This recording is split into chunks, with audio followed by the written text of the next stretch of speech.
It was indeed Andrew Talansky who had a puncture. Off to Saint-Chamond, Talansky being led back to the peloton. He was helped out by Sebastian Lagerfeld, who gave him a wheel. Stiletics quick step on the front. The gap's gone down to 40 seconds as we're approaching the intermediate sprint in just 500 meters time for those out in front. The pace is on, the excitement is up. It's Sorensen, it's De Gendt, they're already looking behind. We said it wasn't going to long Sean at all. And the way they're racing, well, waiting fireworks for the first time this season. Well, they can feel the group coming. The big peloton is going to swallow them up very, very quickly. Thomas De Gendt, he's done a magnificent ride today, as Sorensen has, and De Gendt is coming away with the polka dot jersey. He's taking a big advantage over Philippe Gilbert, but we could see Gilbert any point there. He could pick up some points. He's doing it, so he's still interested in that. In the days to come, that's going to be a battle between the two Belgians. So there is the intermediate sprint taken by Chris Anker Sorensen. Just behind him, Tom De Gendt. 40 seconds is the gap. And here comes Philippe Gilbert again. Philippe Gilbert wants bonus second this time. It's a combative, good race for Philippe Gilbert.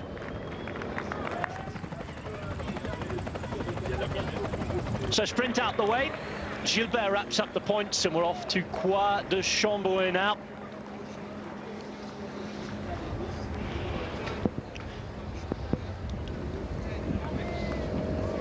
And about the Croix de Chaubouret, we managed to speak with Andy Flickinger as Talansky's trying to get back on. Let's go and hear what he had to say about the climb. Here's Andy Flickinger. Oh, really difficult stage today. Probably the queen stage of this Paris-Nice, I think. The last 80 kilometers really tortuous avec many little climbs. So it's going to be difficult. Finishing climbs tricky. More 15 kilometers really than the expected classified 10Ks. It's pretty regular and constant uphill, but don't forget we're at the start of the season. There'll be gaps at the end. Sean, some people saying they're going to be big gaps. Other people with a different view saying it's going to be closer. The way it's raced today, going into this climb, I'd suspect that it's more the former with bigger gaps than some people might have thought today.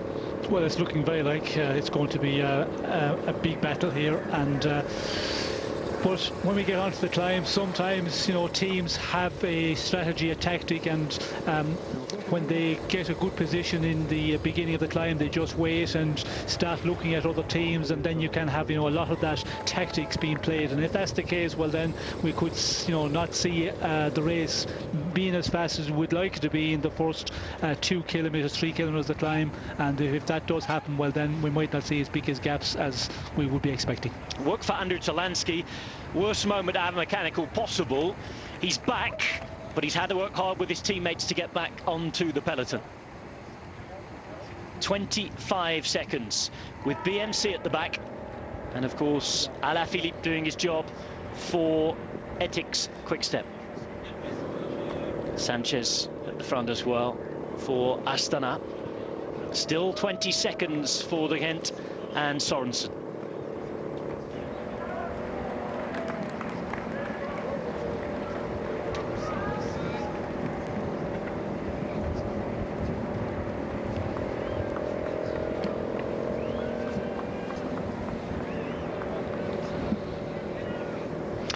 .2 Ks to go. Classified climb is 10 kilometers, but the road rises all the way really from here, doesn't it, Sean? Yes, it does. As we can see here, as they're coming through Chamonix, Saint-Chamond, sorry, it does kick up a little bit, but again, we can see here there's a little bit of a calm before the storm, hopefully. And just up here, up the road, we saw a guy repairing potholes this morning as well. So it's been last-minute preparation around here for Paris-Nice. Thin roads these as well, very, very narrow to the top. And when we get to the base of the last 10 kilometers, the really, really narrow bridge, isn't there? And a couple of very, very quick changes of direction that are going to mean that you're going to have to be at the front, and it's going to have to be some really, really organised riding from your team to put you in the right position at the start of the climb. Well, that is going to be nervous time.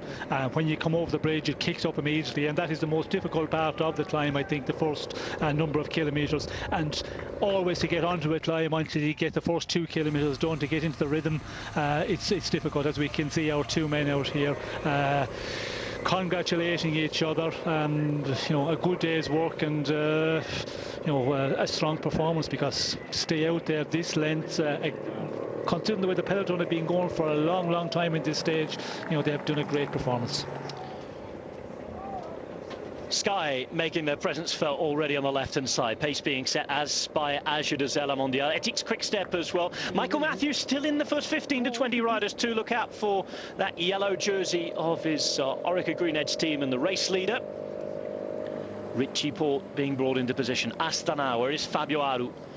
Which team is going to be the team to take responsibility early on? Who is going to implement their plan? Dom de Gent, after that backslapping exercise with Chris Anker Sorensen. Both of them reeled in by the peloton. 13.2 Ks away from John Degenkolb. Hasn't managed to get his stage win yet this week. Well, if he can maybe think about tomorrow, he's one of the sprinters that might be able to make it, but again, depends on how things are going to be raced. 1:15 there is Bram Tankink being dropped. And of course, 1:52 Julien Alaphilippe, who we saw on the front of the peloton not so long ago. Rowan Dennis. We wondered what sort of state he would be in this week. The response is there, not a very good one. No, surprising, big surprise to see him losing contact at this point, you know, before ever we get on to the serious part of the climb. Surprising that he's back in this area. World hour record man, Rowan Dennis. This is the Australian champion, Rowan Dennis's compatriot, Heinrich Hausler, smiling away for the cameras. Hung onto the glass climb, which will make making that time cut a lot easier. And Dayer Quintana to the front as well for Movistar.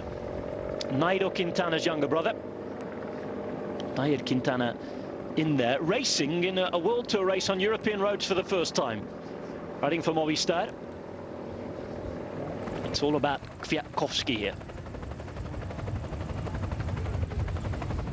Tony Martin just behind Kwiatkowski, and if Tony Martin has good legs today, it could be a real strong ally for the most part of this climb. It's the sort of climb that he can deal with for quite a while, Tony Martin, with its constant gradient. It all depends on the legs. What does TJ van Garderen have in his locker? Rather like Fabio Aru, we've hardly seen TJ van Garderen this week, and he's been waiting and waiting and waiting. He was second in the mountain stage in Oman, as we see the barrage de Soulage. On the right-hand side, as we approach the dam there. We'll go around it, across the bridge later on, and the climb is to the left-hand side of your picture.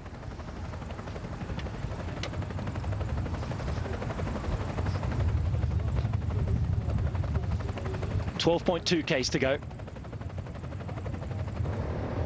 Paris-Nice stage 4. Kwiatkowski, former leader of this race, at just 1 second. He is second at the minute. Michael Matthews taking the lead courtesy of bonus seconds yesterday. Can he keep the yellow jersey today? So Leger finished by the G last year at the finish stage at Rive de Gier. Christian Kney is dropped for Sky. Former German champion goes. Back of the race as we look at it. And it's going to be a constant stream of riders who have done a lot of work early on in the day, who aren't going to be able to keep up the pace if that pace continues to be up. Ethics Quickstep doing a decent job for the minute. Sky still towards the front though. They have their men there. Richie Porte, easy to spot right in the middle of that three-man train. 10.9 Ks to go. So we're coming up to that bridge now, Sean. We're coming up to 10 Ks to go. And again, you can just see that the pace is upped again after The last couple of kilometres has been a little slower when they were all put together. It is going to be upped, and you know, you can imagine now, right up there, the team directors are all saying, okay guys, we're coming to that point, that narrow bridge just before the start of the climb. You have to keep in the top 10, 15, and that's what we're seeing here on the front of the bunch. You know, it's up, the pace has been upped, and the peloton is starting to stretch out. And as we've mentioned a number of times already today, if there's a team that really pushes on in the first kilometre, well, then this peloton will explode totally. Rafał Majka in the front group, then at the back. 107 there is David Tanner still hanging on as well. 32 is Eros Capecchi, the Italian former Giro stage winner when he was back in his liquid gas days. Ethics Quickstep, Sky, Française des Jeux, Orica, Green Edge, BMC and Astana, all with men at the front.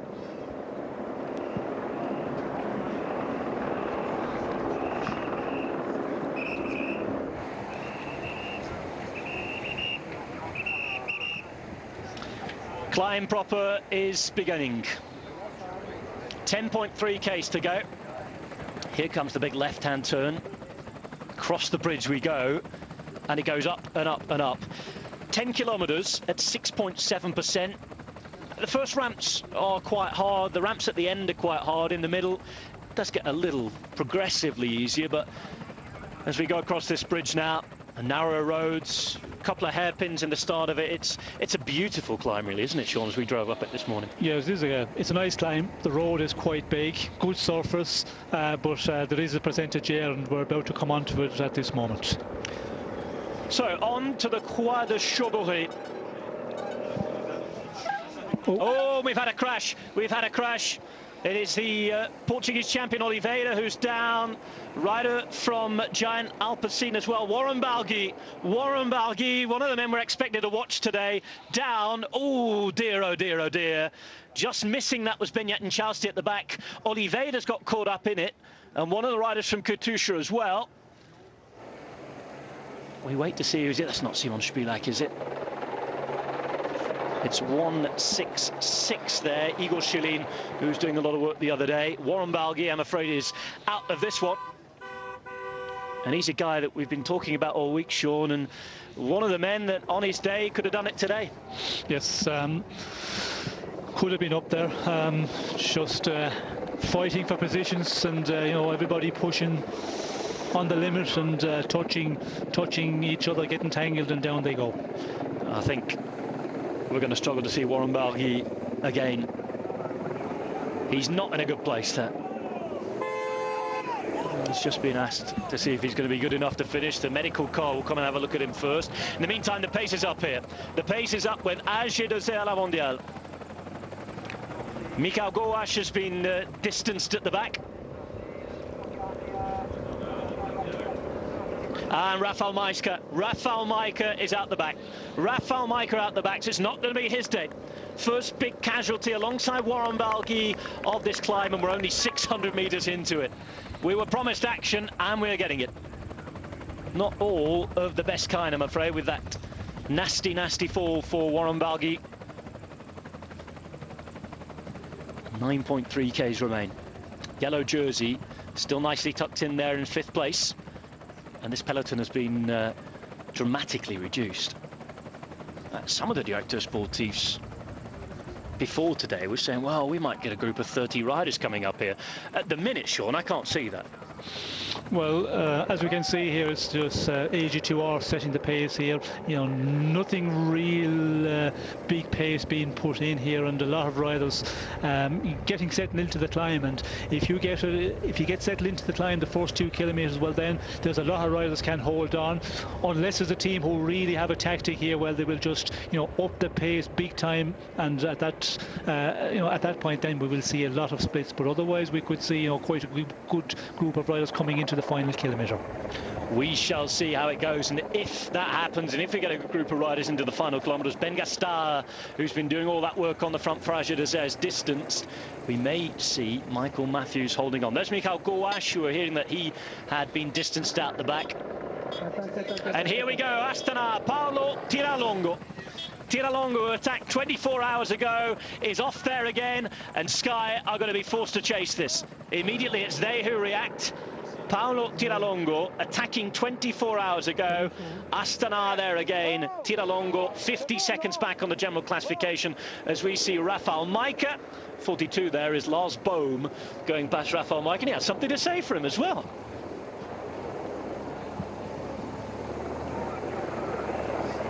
No expression, no response. So here goes Paolo Tiralongo. Wins before, of course, most notably in the Giro d'Italia. So Majka out of condition dropped as we go through La Valin-Angers. This was an interesting section of the road. You want to ride on the right or the left here, Sean, because in the centre you've got potholes, you've got a few little cobbles and everything. It's not particularly nice, is it, for the next kilometre? No, it's through the centre of town. There's a lot of little section of cobbles, also the cobbles section up the middle. As we can see, the riders are trying to stay out of that, but you know, it's okay. Dry conditions, I don't think it'll cause a problem. We can see the bunch are still just working away with Tiralongo out front. It's Sky, I think, was setting the pace there, but no great panic from anybody back in peloton for the moment. Still 8 kilometres to go. Still Philippe Gilbert, number 53, alongside him Sylvain Divier. Divier's been dropped. Sky rider Ben Swift, as well as the work by Lars Peder Nordhaug, just to reel in. Paolo Tiralongo is being put together rather nicely. Nicholas Roach, second wheel, the former Irish champion, former Age d'Isère and Tinkoff rider. About 30 metres or so at the minute for Paolo Tiralongo. Astana, BMC, Sky at the front. Ricochet's not too far behind. I wonder how Rafa Wiles is going as well. Winner of the Tour of Oman as well. On the right-hand side is Lars Peder Nordhaug. And this is Michael Chahel, the last man to do the work, really, for Jean-Christophe Perrault and Romain Bardet. And Michael Chahel, we had a couple of little arguments with Philippe Gilbert at the top of the last couple of climbs as well. He's riding at his own pace inside the last 7.4 Ks. Tiralongo looks as though he's going to be reeled in. And Tiralongo's attack just reducing that group by another 5 to 10 riders. Yes, it's eliminated a couple of riders out of the peloton, what's left of the peloton here. But we can see here, Astana, they have 3 riders in the weight here, so there's certainly going to be an attack from one of the other ones here. I think this was just to try and, you know, up the pace by Tiralongo, make it a bit difficult, because when you look at Astana, they have quite a few riders who should be here in the shake-up for the stage victory, and also they're up in the general classification. Well, Jakob Fuglsang, Luis Leon Sanchez, Ryan Taramay, Fabio Aru, as we see number 76, Georg Peidler, from his excellent performance that you and I watched at the Giro d'Italia last year. He is also dropped on the climb. Rider from Lampre, Merida, struggling as well there. Ryan Taramay, we're hearing, is in difficulty as well. So perhaps not one of those Astana riders to challenge in the end. Winner of the course of the Vuelta a Murcia this year, early on. Big win for the Estonian rider. And it's Sky now who reel back Tiralongo. And with Lars Peder Nordhaug, they have some riders in a perfect position to put Richie Porte into the job. There is confirmation of what we're talking about. Ryan Taramay struggling. And that's a big surprise considering the form he was in last month. Yes, it is a surprise. You know, this sort of climb, I would expect him to be able to stay up there. And looking that he had form already this season, surprising to see him lose contact, considering there's 50+ riders here in this group.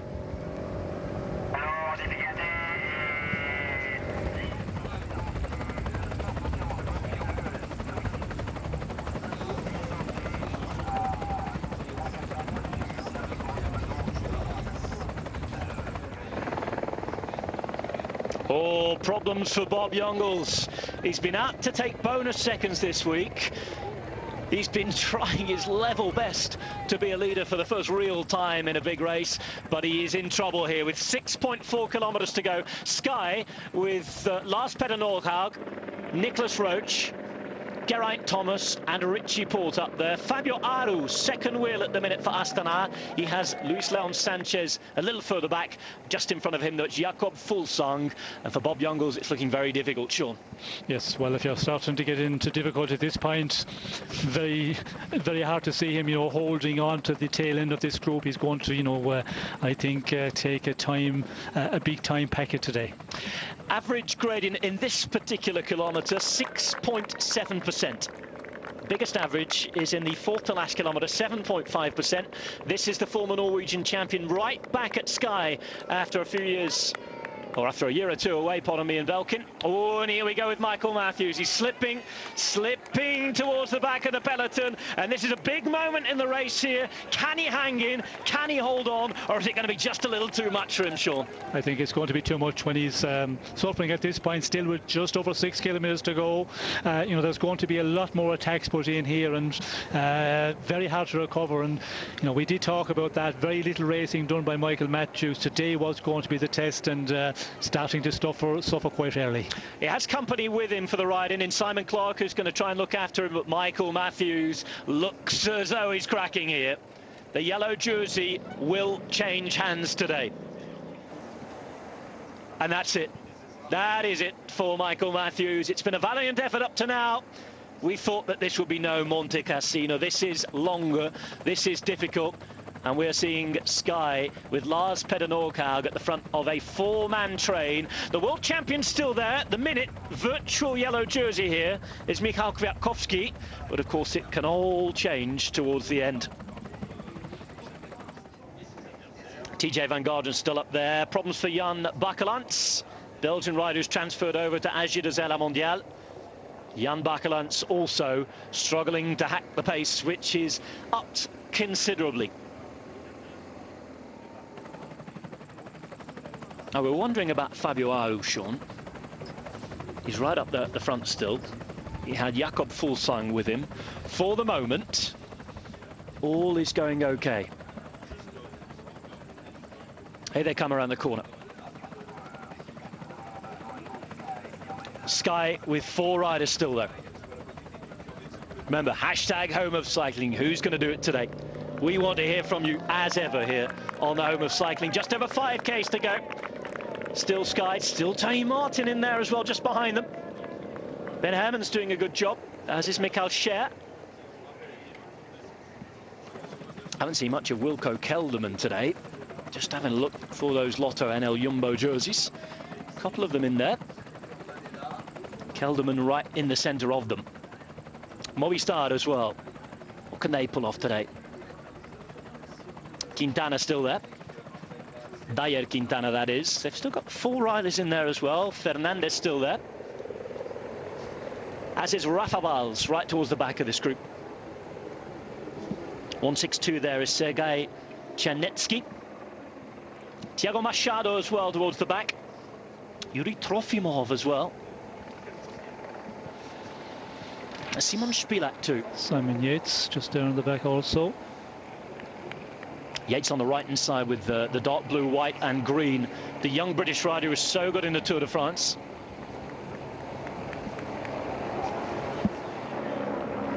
Paolo Tiralongo still at the back. Still in that group. And here comes Simon Spilak on the left-hand side. And the order for Sky remains Nordhaug, Roach, Thomas, Porte. Looking good.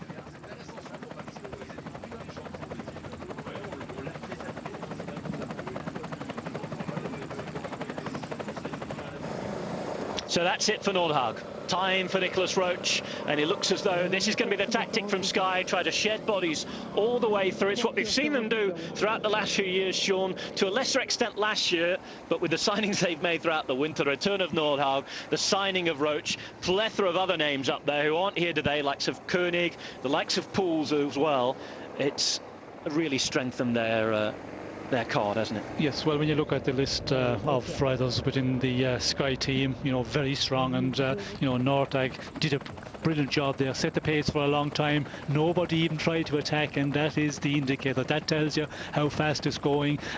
Tia Longo was the one who we did see, the only one who was attacked, and other than that, everybody is following because the pace is very, very high. And now it's Nicholas Roach who is setting the pace, and Richie Porte, you know, he likes that, a good, strong, steady pace. He doesn't like the attacking and then the slowing down and the attacking once again, and that's the reason the Sky riders are doing this very strong pace setting.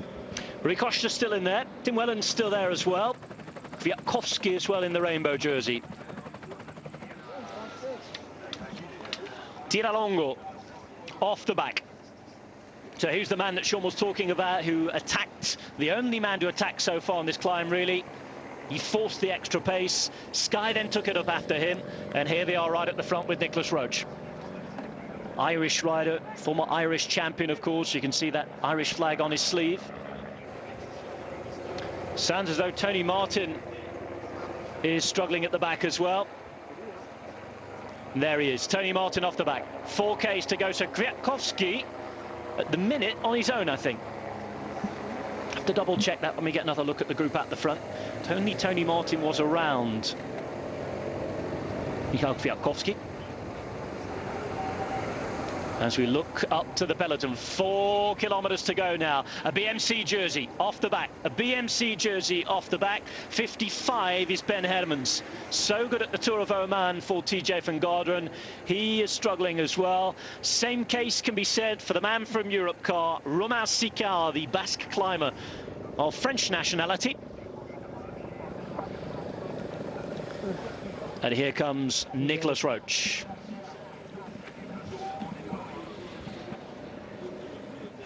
Nicholas Roach still putting it on.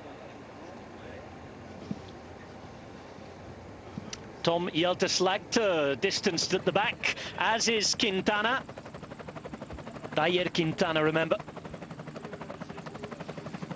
So Tom Jelteslagte, another of those who we wondered how his form would be coming into today. Quintana in his first real climb, first summit finish, working as a domestique.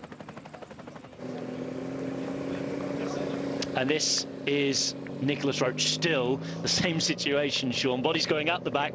Nobody dares to attack here. No, and we can see that just riders slipping out the back of this group, and Roach continuing on to set the pace, and it tells the pace he's setting. It's hard to, you know, calculate how fast he is going, but when you see riders losing contact, that tells the pace is quite strong and putting a lot of riders in difficulty. Amel Moinard, the latest drop off the back, the BMC rider. A few of you asking on Twitter, where is Wiggo? Well, Brad Wiggins in the Gruppetto since it was formed very, very early on today. He's been on the back since the early part of our television coverage. For Sky, if you're wondering, it's Roach, it's Thomas, it's Porte. You've got Fabio Aru, second wheel there on the blue jersey. Jakob Fulsang there, and the rider with his jersey open, it is Simon Spilak. We're hearing that Simon Yates, who has been dropped as well.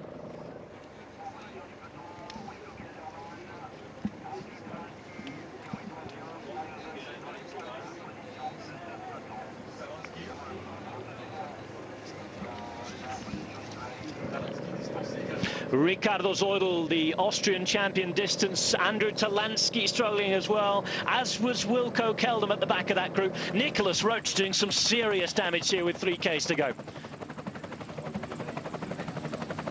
And the group reducing, and reducing. There is Zeudel at the back. There is Talansky, both fighting desperately to try and stay in touch with this group. And here goes Geraint Thomas. Geraint Thomas to attack. It's going to be Simon Spilak alongside Jakob Fulsang to try and chase this one down now. We wondered when the action would come, and this, Sean, is the first real attack towards the latter part of this climb. Yes, this is going to put a lot of riders in difficulty, because that sudden acceleration, open pace, it's going to put a lot of riders in difficulty. Roach was doing a very good job. Geraint Thomas, we can see here, putting in a real strong move. And he can thank Nicholas Roach for the work he's done. Roach's reward will be to ride in and listen to race radio to see what the result of that attack is. So Fulsang takes it up at the front. Fuglsang, the Danish rider for Astana. Looking very, very strong at the front. Rikoshta's been up there. We've seen Spilak come back, and now time to respond. Time to respond in Movistar colours. Difficult to see exactly which ride it was. Was that Fernandez? It is Ruben Fernandez. Ruben Fernandez. Ruben Fernandez then counter-attacking. It's Fuglsang, Thomas, Spilak, who's just about to try and put that little elephant in to get onto the wheel. Response as well from BMC, and it's TJ van Garderen. TJ van Garderen going to on the attack. And if you want to be involved, now is the time to bridge the gap. 2.3 Ks to go. Both Bals and Rikoshta for Lamprimerida in there. And here goes Richie Porte now. Richie Porte wants to be involved too, and he's being followed. He's being followed by Romain Bardet. Romain Bardet for AG2R Mondial with 2.2 kilometers to go, alongside Ruben Fernandez trying to counter-attack as well. We've got TJ van Garderen. Oh, and Fernandez is down. Oh, what a silly, silly crash that is. Ruben Fernandez, TJ van Garderen, nobody else around them. Here we go. Look around, look around. Oh, it's his first year on the World Tour. Ruben Fernandez, guilty of not concentrating. TJ van Garderen will be thankful that he managed to stay on his bike, but van Garderen is being caught, and we're down to now just single digits almost of riders who can play this one out. Richie Porte right on the wheel of TJ van Garderen. On his wheel, still sticking in there. This is really good from Michał Kwiatkowski as well, Sean. Yes, Kwiatkowski is following, didn't panic, but the question is he just a little bit in difficulty and not able to with attack? But he did not make any move when there was attacks, just following the rest for the moment. But he's the one who can put in a big finish in the final kilometre. Sylvain Chavanel losing a bit of pace as well. It's Geraint Thomas here. Jakob Fuglsang behind him, the Danish rider in the light blue for Astana, the team from Kazakhstan. Behind, TJ van Garderen on his own in that red and black jersey. 1-2-8 there as we look at this is Tim Wellens. There is Jean-Christophe Perrault. Sounds as though Fabio Aru and Rafa Wiles are struggling. I haven't got images of that, but race radio screaming in our ears. And we can see that. It is Geraint Thomas at the front, Jakob Fuglsang behind, Simon Spilak. Well, there's a chance they might be able to put some distance in here. A lot of waiting, a lot of looking around, Sean. Yes, we can see there there's a little bit of marking, and for the moment, you know, the three out front, 8, maybe 10 seconds of an advantage is Kwiatkowski, who starts to take up the pulling. He wants the yellow jersey back. Kwiatkowski wants the yellow jersey back. He is just at 1 second from Michael Matthews. Of course, Geraint Thomas is a real danger to the jersey as well. There's not very many at all seconds in this, as we see Gorka Izagirre still in this group. Remember, Ruben Fernandez had hit the deck. It's Michał Kwiatkowski. Michał Kwiatkowski still going in there. Rafa Wiles and Rikoshta have managed to hold into that second chasing group. Kwiatkowski trying once and for all to close the gap. Richie Porte is following him. Sky tactically probably the strongest in here. And Fabio Aru has also managed to make that he's worked into this chasing group as well. Rafa Wiles, the most advanced of the two riders from Lamprimerida, and here we go. Counter-attack time from Lamprimerida as well. Making sure they're front this chasing group. 1.2 Ks to go. What's going to happen here, Sean? Are they going to hold on these three? Well, I think Richie Porte is, feeling strong, but he has Geraint Thomas in front, of course. We can see he's putting in another attack here, but he doesn't want to carry everybody across because, it's a danger one. But now they have a gap with Kwiatkowski in his wheel. Looks like he wants to really go and get this stage. TJ van Garderen chasing as they go under the Flamme Rouge. Fabio Aru's held on brilliantly for his first mountain day in the season as well. Spilak is still down. Here goes Richie Porte. This was the plan all the way along, I think. Richie Porte to attack. Does he have what he had on Wollonga Hill at the Tour Down Under? Does he have what he had when he won the Australian Time Trial Championship early in the year? Richie Porte really putting in a dig, and it's his teammate who can follow him here. Richie Porte and Geraint Thomas riding away from the competition on the Croix de Chaubouret. This is a wonderful piece of riding from Team Sky, and it's Richie Porte really giving it his all at the minute as they're into the final 500 metres. Thomas on his wheel, Fuglsang trying his best to close the gap, but it's such a difficult task with this Porte. Porte is on fire here. Rafa Valls is the second of the two Lamprimerida riders on the road. Number 31 there is Gorka Aguirre, but this is the Australian, this is Porte, and this, Sean, is a magnificent move. Yes, well, Porte, he came from, you know, a little bit further down, joined that group of Geraint Thomas, and immediately when he got across them, took up the pace section. He's the one who has been doing the riding, but Geraint Thomas also, the two Sky men, really the strongest in this final.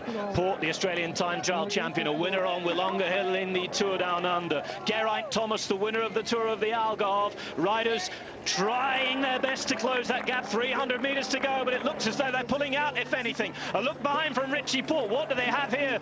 Certainly one of them's going to take the yellow jersey. One of them is going to take the stage win. Richie Porte riding ahead. Geraint Thomas sticking on his wheel. And Jakob Fuglsang doing his best to try and cut down the gap. A counter-attack too from Michał Kwiatkowski, who is the world champion, of course, but it's Richie Porte who's going to ride in here. Richie Porte and Geraint Thomas. Porte up towards the flat section for the final 25 seconds.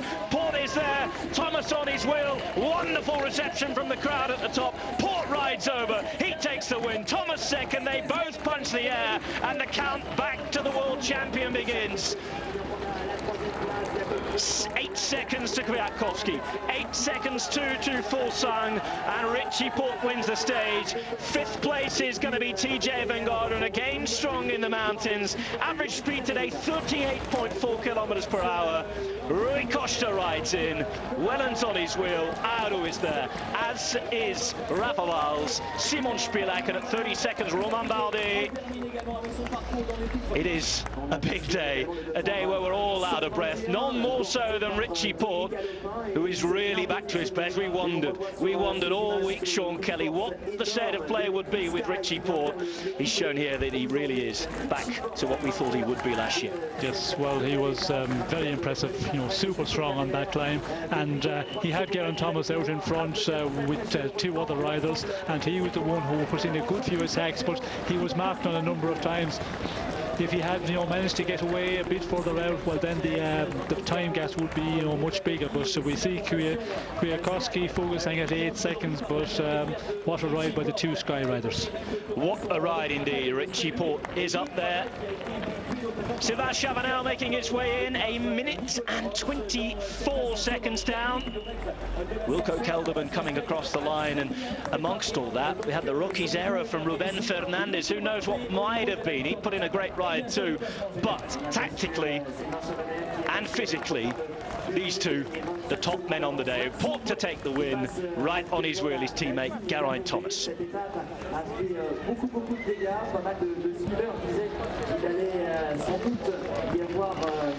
A Team Sky exhibition on the top of the Croix de Chaubouret.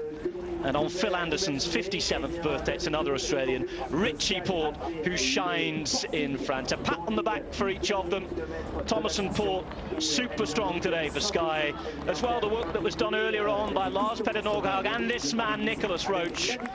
I said he'd have an interesting few kilometres listening to the race radio, and I think by the way it finished, Sean, there'd have been some shouting and screaming inside that car today. Yes, well, of course, you know, when you have the 2 men out in front there, and you know, what a performance by the 2 men, as we can see. You know, the stage victory going to Porte, of course, but also the general classification, it should be Porte leading from Geraint Thomas. It should be Porte leading from Geraint Thomas. We shall see. Porte, Thomas, Kwiatkowski, Fuglsang, Van Garderen, Costa, Galopin, Aru, Valls and Spilak. At the minute, they're actually telling us that Michał Kwiatkowski is going to be back in yellow. We await confirmation of that.